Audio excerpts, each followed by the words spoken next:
What is up, everybody? Random Random Man here, bringing you my review for Beetlejuice Beetlejuice. If it could focus, there we go. And if you're a regular viewer of mine, you're probably wondering, did I move? Such drastic change of location is present here. No, I did not move. I'm currently at my aunt slash uncle's house, my tío slash tía's place. They're also my godparents slash padrinos, as last night I saw the movie with 8 members of my family, including some of my cousins who also live here, and I stayed the night. I slept over after we got out of the movie, and that was quite a fun time seeing a movie in the theater with all of them. And today is also coincidentally the birthday of my padrino slash godfather slash uncle slash tío. So feliz cumple, happy birthday, Nino. We're gonna celebrate with you in a little bit after I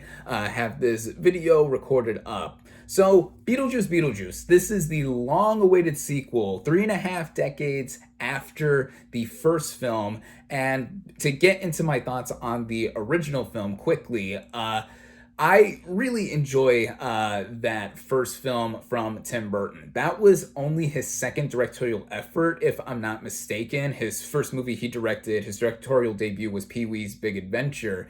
And Beetlejuice Beetlejuice was clearly influential on the rest of his filmography, or at least in establishing his sense of style because of his gothic tendencies and just all-around hallmarks that make him an auteur of sorts, I think. And it being such a simple story, also being the launching point for some actors in it.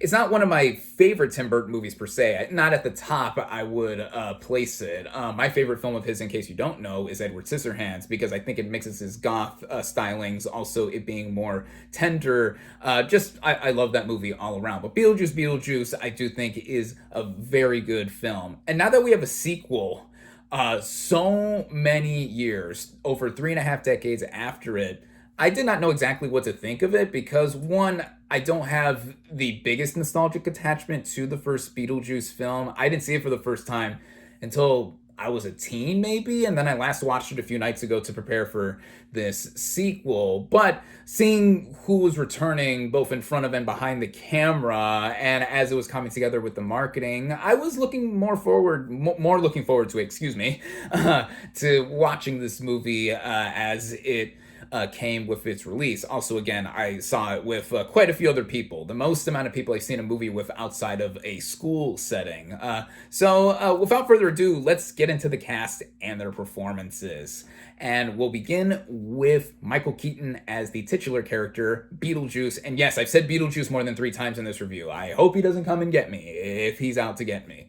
Now, the first Beetlejuice film saw Michael Keaton as him really be more of a supporting player, especially rewatching it. He really doesn't prominently show up or fully show up until more than halfway through the movie. The movie is short, for one thing. It's about an hour and a half. He's shown in glimpses and bits before he's fully introduced to the couple played by Alec Baldwin and Gina Davis in the first film. Here in the sequel, I think he slips back into the role like a glove. He has an knack for comedy, as it was shown even prior to Beetlejuice with stuff like Mr. Mom. And then afterward, of course, he will be Tim Burton's Batman. Of course, I really like Tim Burton's Batman movies. Here, he has a lot more to do, not just because it's the sequel, but we also get more into his backstory that we didn't get in the first film. And just him bouncing off of the other cast members, the other characters. He's just such a joy to watch. I think by this point, he should be considered a class act, as I consider many veteran actors to be, who are really bringing it, and I think he really does bring it here, barely skipping a beat in terms of his performance. Other returning players here include Winona Ryder as Lydia Dietz, and she was a teen when the first movie was made and released, and of course she got a lot of roles after that. She recently made a huge comeback in Stranger Things, and I think that here, playing now a full-on adult version of the character, now having a daughter, who I'll get into in a bit, I think with her having suffered from PTSD, part of it is her seeing Beetlejuice a lot in the real world, even though the afterlife and all that sort of technicalities that involve the world with the first film and this film. And then also she is now a TV personality, a medium of sorts. I think she's a natural progression of the character, but she's not as pessimistic with the outlook of the world as she was when she was a teen. And I think that is something very telling in terms of how some of the characters were treated in the film. And I think she came off among the most well. Also returning here is Catherine O'Hara as Lydia's stepmom, Delia. And she was probably one of the MVPs of this movie. She gave me and my audience the most laughs for sure, because she feels like she's back in this character again. She's also gotten a lot more popularity because of the show Schitt's Creek that she did for several seasons. I've never seen that show, but I know her, of course, for other stuff like the first Beetlejuice and the first two Home Alone films. And yeah, I think she did just enough in being over the top that it didn't come off as doing too much or anything like that. And then the relationship that she has with Lydia and other characters that pop up here and there. So those returning players, I think they all do well. And then we have new characters such as Jenna Ortega as Lydia Dietz's daughter, Astrid. And she previously just worked with Tim Burton on the Wednesday series, of course, that being debatably her breakout role from the last couple years. And at first, first off, I love Jenna Ortega. I thought that she was going to be like Wednesday Light, maybe, or just a variation of the character, someone similar, because she's playing Lydia Dietz's daughter. And she does fit that archetype. But then also we get to see how she's feeling in terms of how the story does begin, and we get all these characters brought back together, and also introducing people like her here. And I thought she was great. I think she was simply outstanding. And then we also have other characters that pop up here and there who I'll mention in bits and pieces across this review. But with those few characters, they make up a big core of the cast and who we follow, because what this movie does in terms of its writing, the writers here previously also worked with Tim Burton on Wednesday, the TV series. And what this movie immediately does is that it doesn't try to copy the original in terms of its structure. It feels like it is trying to be a progression of the first film while also trying to delve into more of the characters and the afterlife, underworld, whatever universe that is in, with the miniature town that is up in the attic of the Dietz's house. And on the one hand, we get, of course, the real world, the living world. We get the Dietz's, a family tragedy befalls them, and how they treat this character that has passed away. I mean, concerning the actor who previously played this character in real life, I'm like, oh my god, like, it was wild how this was treated. And then with the rest of this, Beetlejuice getting more of his backstory, and we get his ex-wife who comes back and is trying to get back at Beetlejuice. And then we see other characters introduced in this underworld, which gets a lot more expansion. And then each individual character has their own plot threads that go together. And I think what the film does is that it does try to do a lot. That's what stuck out to me when seeing the movie at first, because I feel with how it all comes together, I do think that it keeps the movie entertaining. It is never boring. The way it runs together, the directing by Tim Burton, of course, I'm going to get to the technical elements later. It gives us a lot to really marrow on or chew on in terms of seeing how all this is expanded decades after the first film. But at the same time, it's all very clear that the movie wasn't sticking to one lane, and not every character gets the most development. I just mentioned Monica Bellucci's character.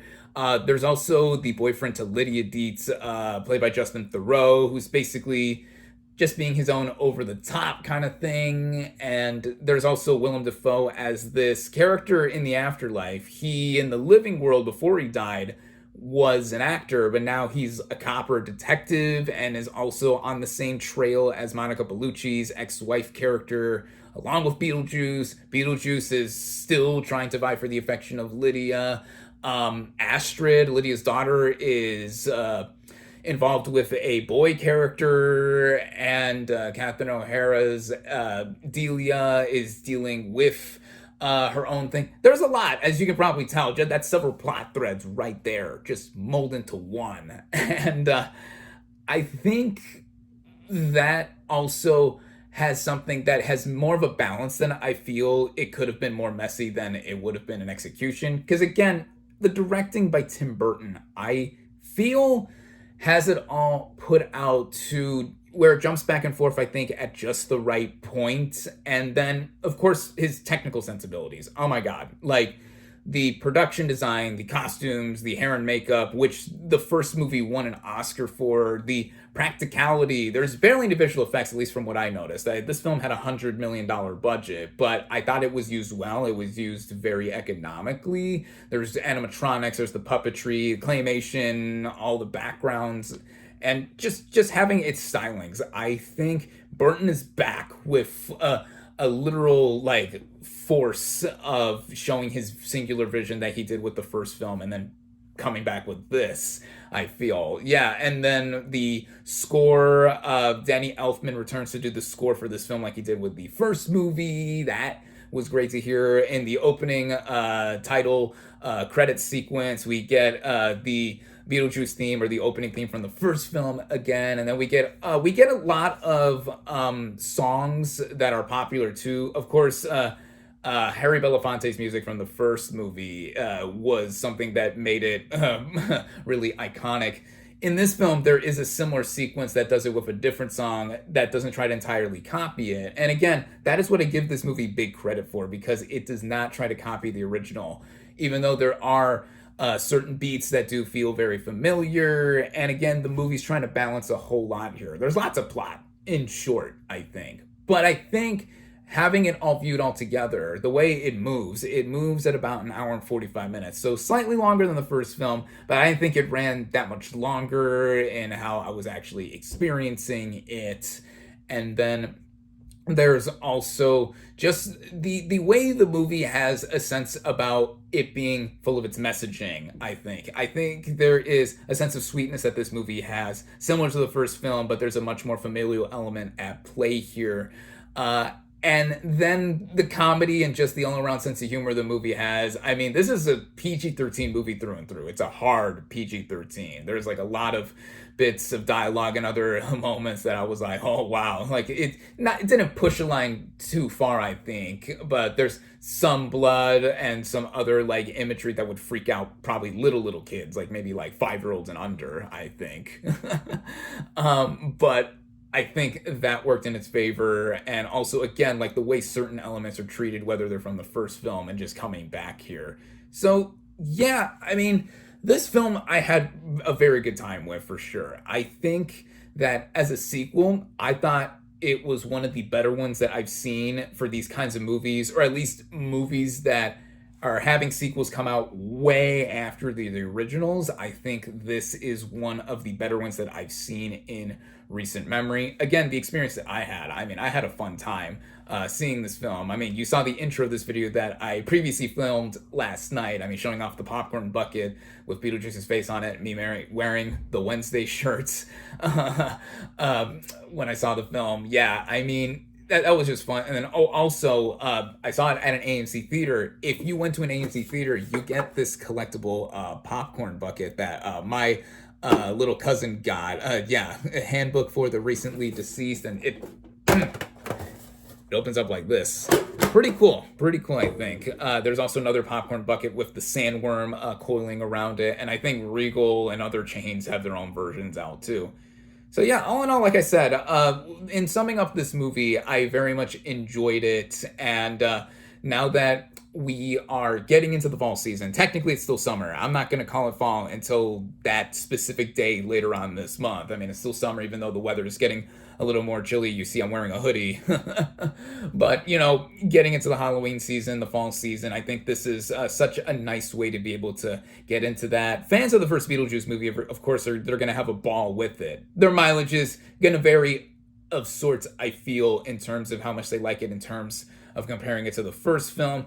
I would honestly put both movies around the same level. Maybe by virtue of this being a sequel and me only having seen this once so far, I'll put the original over it.